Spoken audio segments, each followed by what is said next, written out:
पंतप्रधान नरेंद्र मोदींनी शरद पवारांना सुनावलंय। यूपीए सरकारमध्ये शेतकरी कर्जमाफीमध्येच खाल्ली, तर मोदी सरकारने एका क्षणात पैसे खात्यात पोहोचवले असं पंतप्रधान नरेंद्र मोदी यांनी म्हटलंय।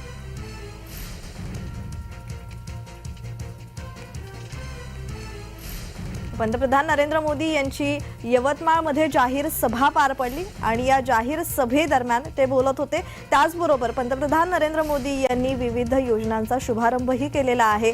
मोदींनी यावेळी बोलताना शरद पवारांना सुनावलंय।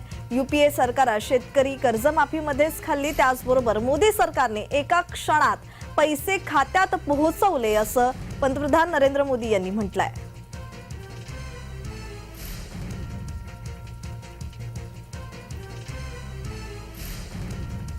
तर पंतप्रधान नरेंद्र मोदी हे यवतमाळ दौऱ्यावर होते। यावेळी त्यांचं जंगी स्वागतही करण्यात आलं। त्याचबरोबर मुख्यमंत्री एकनाथ शिंदे, उपमुख्यमंत्री देवेंद्र फडणवीस आणि उपमुख्यमंत्री अजित पवार यांनी त्यांचा सत्कारही केलेला आहे।